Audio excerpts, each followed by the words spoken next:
La República Popular Democrática de Corea, o Corea del Norte como la hemos llegado a conocer, ha estado sellada al mundo exterior desde 1953. Las travesuras de su ex líder Kim Jong-il alimentaron toda una industria de historias sensacionales que saturaron Internet e incluso los medios de comunicación convencionales.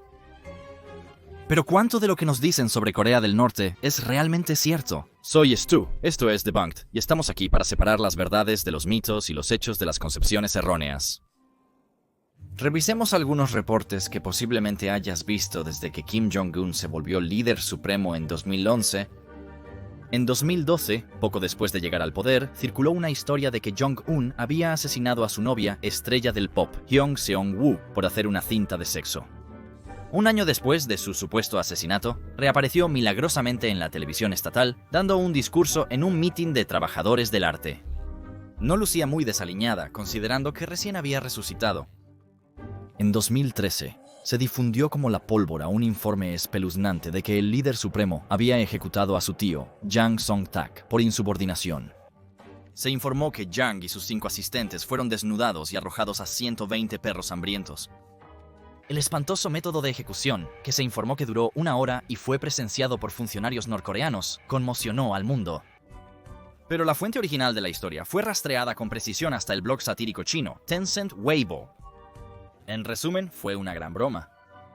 Avanzamos hasta el 2015, y en los titulares de los periódicos, la radio y la televisión, apareció la terrible noticia de que Kim Jong-un había ejecutado a uno de sus generales con un cañón antiaéreo por quedarse dormido durante un evento oficial del Estado. La historia fue originalmente reportada por la Agencia Nacional de Inteligencia de Corea del Sur, y no fue hasta que la historia se había difundido por todo el mundo que cambiaron su informe para decir que el general había sido purgado por quedarse dormido y no podían confirmar si estaba vivo o no.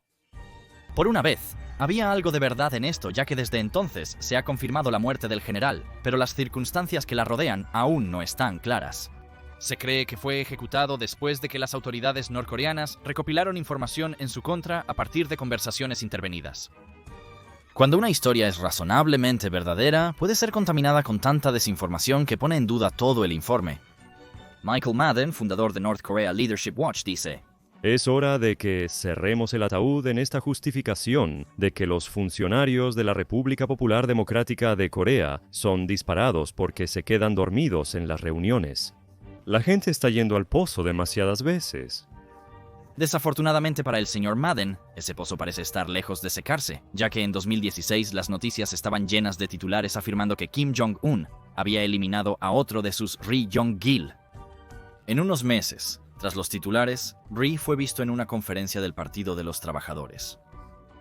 Así que dejando de lado los macabros informes de asesinatos y ejecuciones, echemos un vistazo a las historias absolutamente ridículas que han estado circulando en Internet. En 2012, se informó que un arqueólogo había descubierto una guarida de unicornios en Pyongyang, acompañada de una foto de un caballo retocada con Photoshop. En Occidente, se consideró gracioso el informe oficial publicado por la Agencia Central de Noticias de Corea. Incluso llegaron a decir que escondido dentro de la guarida estaba uno de los unicornios montados por el antiguo rey coreano, Jongmyon. Pero esto no es tan loco como los medios de comunicación nos harían pensar. Sung Jun Lee, profesor de la Universidad de Tufts, ha evaluado el informe como una pieza simbólica de propaganda. Mi opinión es que los norcoreanos no creen todo eso, pero le dan cierto valor simbólico a celebrar su propia identidad. Entidad, tal vez incluso nociones de excepcionalidad y superioridad cultural, aumenta la moral. Con las agencias de noticias oficiales de Corea del Norte lanzando historias simbólicas, pero no siempre verídicas al mundo, es difícil determinar qué es realidad y qué es ficción en el estado hermético. Examinemos las creencias más extendidas y profundamente arraigadas sobre el país. Cosas como esta han fortalecido la percepción de que Corea del Norte es una nación que funciona como una, en total uniformidad. Pero Jun Bak, autor de La Revolución Oculta de Corea del Norte, nos recuerda que los norcoreanos son solo eso. Son personas con agencia y preferencias, y no conforman algún grupo de personas imaginario y singularmente definido. De los 30.000 desertores que ahora se han establecido en Corea del Sur, alrededor de ellos provienen de 2 de las 9 provincias dentro de Corea del Norte. ¿Todos tienen las mismas creencias y pensamientos? Difícilmente. La investigación de BAC ha demostrado que son como cualquier grupo, con una amplia gama de opiniones. Podrías pensar que, obviamente, los desertores protestan y están en desacuerdo con el régimen. Pero los norcoreanos tienen un historial de desafiar al Estado. Hablamos de golpes fallidos, intentos de asesinato y disturbios. Simplemente no escuchamos sobre ellos. Desde la misma guerra de Corea en los años 1950, había un grupo rebelde de 22.000 norcoreanos que lucharon contra Kim Il-sung, el líder supremo original. Y este tipo de incidentes no son exactamente historia antigua. En los 1980s, durante una severa crisis económica, ocurrieron varios enfrentamientos entre el ejército y civiles debido a la escasez de alimentos. Las disputas causaron la muerte de miles de agricultores y trabajadores, y prisioneros políticos. Las cosas empeoraron aún más para el régimen solo una década después, cuando los militares se volvieron contra la familia Kim y planearon asesinar a miembros clave, con la intención de poner al general Ol Kuk-ryo a cargo. Finalmente, el general fue muy leal e informó del golpe a las autoridades.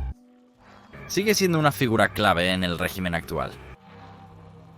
Pero no todas las formas de protesta en Corea del Norte son violentas. El nuevo milenio también trajo consigo un nuevo tipo de subversión, con información contrabandeada del mundo exterior que entra a través de bienes prohibidos como teléfonos móviles, CDs y DVDs. También se informa que los funcionarios corruptos a menudo pasan por alto estos artículos de contrabando e incluso han ayudado a los desertores a escapar a China. Así que, mientras escenas como esta podrían implicar algún tipo de mente colmena obediente, la vida en Corea del Norte es más fracturada de lo que las noticias nos harían creer.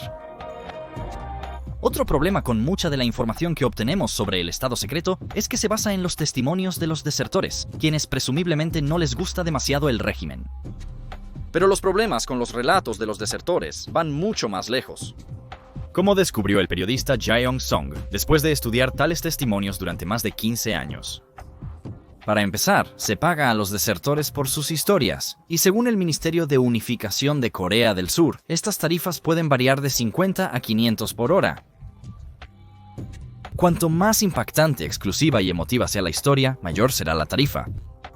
En resumen, los desertores están motivados a exagerar o inventar información. Probablemente el ejemplo más famoso de esto se encuentra en el libro más vendido, Escape de Campamento 14, la historia de Shin Dong-hyuk, quien fue la única persona nacida en los gulags que logró escapar. Sin embargo, cuando el padre de Shin afirmó que las historias eran falsas, Shin confesó que algunos de sus relatos eran inexactos. No hay duda de que Corea del Norte ha cometido horribles abusos contra los derechos humanos, pero ejemplos como este plantean preguntas sobre cuánto deberíamos confiar en los testimonios de los desertores. Choi Sung-chul, de la Asociación de Residentes de Nacionalidad Coreana, señala que es difícil identificar inconsistencias en los relatos de los desertores. A la mayoría de los norcoreanos no les preocupa los pequeños errores factuales, siempre y cuando la gran imagen de que Corea del Norte viola los derechos humanos sea correcta.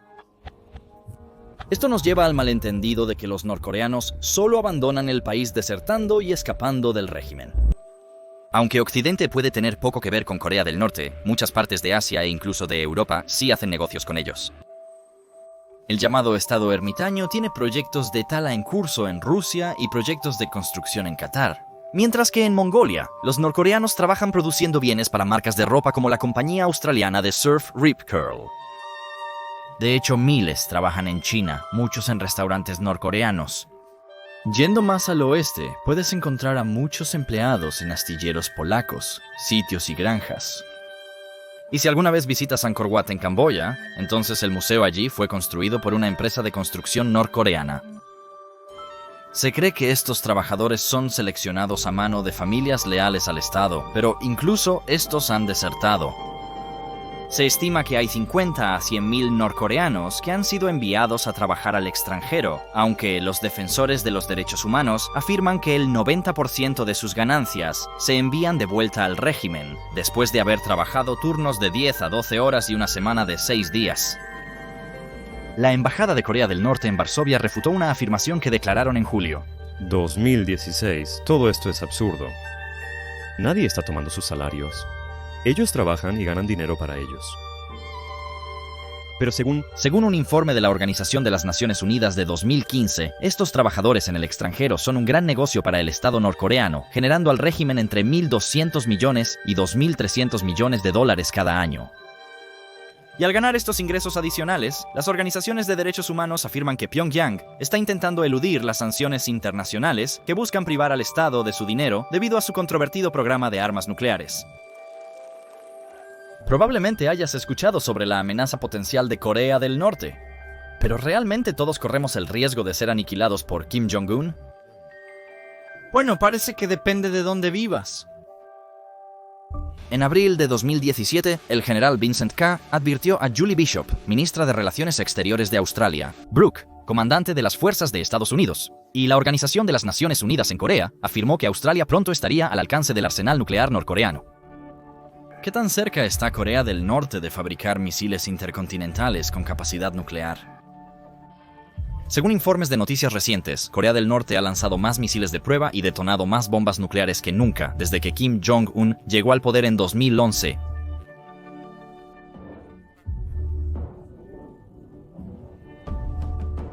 Con 3 de las 5 pruebas nucleares realizadas bajo su reinado y un asombroso 90 lanzamientos de misiles hasta mayo de 2017. El régimen también ha afirmado que la detonación nuclear subterránea en septiembre de 2016 probó una ojiva que puede montarse con éxito en un misil.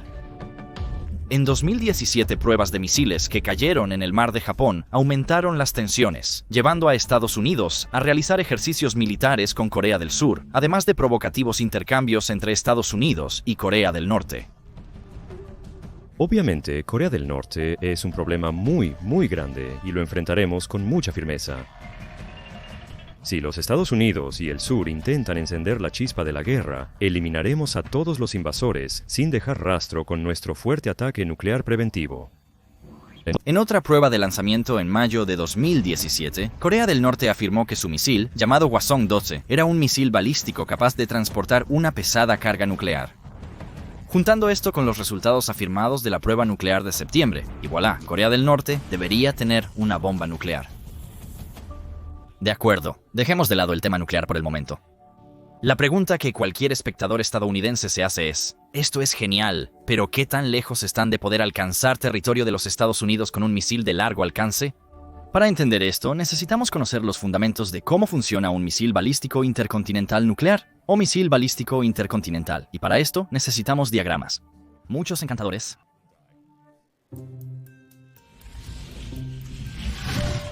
El misil se dispara verticalmente impulsado por todos sus motores. Luego, a una distancia determinada sobre la Tierra, se guía en un arco calculado para golpear nuevamente la superficie a más de 5.500 kilómetros de distancia. Tras el empuje inicial, la sección de refuerzo se separa. El misil balístico intercontinental luego continúa con su motor restante hasta que alcanza su velocidad máxima. Ahora, el vehículo de reentrada con la ojiva nuclear se separará del misil y continuará su trayectoria sobre la atmósfera terrestre. Después, al llegar a su destino, se le orienta para que reingrese a la atmósfera. En este punto, el problema es que la carga útil puede quemarse y desintegrarse como un meteoro al entrar en la atmósfera exterior, por lo que el vehículo de reentrada debe ser lo suficientemente estable para resistir el descenso. Eso es en resumen. Para que Corea del Norte ataque a los Estados Unidos, requeriría un misil con un alcance de al menos 8.000 kilómetros. La reciente prueba de Hwasong solo voló una distancia lateral de 787 kilómetros, pero se disparó en un ángulo muy pronunciado para evitar volar sobre países vecinos, y estaba en una trayectoria que alcanzó una altitud de 2.211.5 kilómetros. Las declaraciones publicadas por la agencia oficial de noticias norcoreana concuerdan con las evaluaciones de Corea del Sur y Japón. Se calcula que si el Hwasong-12 se hubiera lanzado en una trayectoria estándar, el misil probablemente habría llegado a una distancia lateral de al menos 4.000 kilómetros. Aunque esto puede no ser suficiente para golpear a los Estados Unidos, o calificarlo como un misil balístico intercontinental, les ayudó a dar un gran paso adelante en el desarrollo de un misil balístico de alcance intermedio, o misil balístico de alcance intermedio. Una semana después de esa prueba, Corea del Norte lanzó el Pukguksong-2, un misil balístico de medio alcance que recorrió cerca de 480 kilómetros. La agencia de noticias estatal, Agencia Central de Noticias de Corea del Norte, afirma que fue tan exitoso que se pondrá en producción masiva, a pesar de que solo fue su segundo lanzamiento de prueba. Pero ¿podría su actual desarrollo de un misil balístico intercontinental resistir la reentrada atmosférica? Se cree que la alta altitud que alcanzó el Hwasong-12 durante su lanzamiento de prueba también fue para evaluar sus capacidades de reentrada, con Agencia Central de Noticias de Corea del Norte informando que la característica de homing del misil hizo posible que sobreviviera a la reentrada en las peores condiciones posibles y permitiera que aún detonara con precisión. Sin embargo, el ejército surcoreano dijo que era improbable que el norte haya desarrollado su reentrada atmosférica a este nivel, algo reforzado por el ingeniero aeroespacial alemán Markus Schiller. No sabemos si el vehículo de reentrada sobrevivió a este infierno de viaje, e incluso si lo hizo, no sabemos si Corea del Norte puede construir una carga útil que también sobreviva a este viaje. Sur. El Instituto de Política Científica y Tecnológica de Corea del Sur cree que todavía es difícil juzgar cuándo el norte tendrá un misil balístico intercontinental probado de manera confiable, diciendo que los países desarrollados habrán probado al menos 20 misil balístico intercontinental con una tasa de éxito del 90% antes de que estén listos para desplegar. El profesor Siegfried Hecker, un experto en plutonio en Stanford, Universidad sugiere, al ritmo actual, Corea del Norte podría ser capaz de hacer el progreso tecnológico requerido para un misil balístico intercontinental con punta nuclear en unos 5 años. De cualquier manera, Corea del Norte continúa su programa nuclear desafiando las crecientes sanciones de la Organización de las Naciones Unidas, y las recientes imágenes satelitales indican que pueden estar planeadas más pruebas nucleares. Sin embargo, el señor Schiller duda que el norte haya logrado desarrollar una ojiva nuclear funcional. Y no solo algún dispositivo nuclear que hace boom en un túnel bajo condiciones de laboratorio. ¿Cómo se puede abordar el problema de Corea del Norte? Las sanciones parecen ser ineficaces o estar siendo eludidas por astutos esquemas financieros. Entonces, ¿qué pasa con una respuesta militar? Según expertos, si Estados Unidos lanzara un ataque preventivo contra Corea del Norte, sería imposible destruir todas sus armas nucleares. Estados Unidos desconoce la ubicación de todos los misiles y se están desarrollando misiles móviles terrestres y submarinos. Incluso si fuera posible destruir todas, no podrían atacar sin causar su detonación, creando una nube de hongo en toda la península de Corea. Y con la capital del sur, Seúl, y sus 10 millones de habitantes a solo 56 kilómetros de la frontera con Corea del Norte, el número de bajas sería colosal. Cuando Corea del Norte comenzó a desarrollar capacidades nucleares, el entonces presidente de Estados Unidos, Bill Clinton, consideró un ataque militar. Las bajas estimadas eran de cientos de miles, antes de que tuvieran armas nucleares. El profesor Siegfried Hecker cree que los Estados Unidos y Corea del Sur consideran que las consecuencias de la intervención militar son inaceptablemente altas y que solo tomarán la opción militar si Corea del Norte las inicia primero. Está bastante claro que Corea del Norte quiere amenazar a Washington con tal capacidad, pero lanzar sería suicida, y no creo que el régimen sea suicida. Esto fue reforzado por declaraciones de la Corporación Aeroespacial en abril de 2017. La amenaza inminente es para Corea del Sur y Japón. La primera respuesta de Corea del Norte no será nuclear. ¿Podría no involucrar misiles?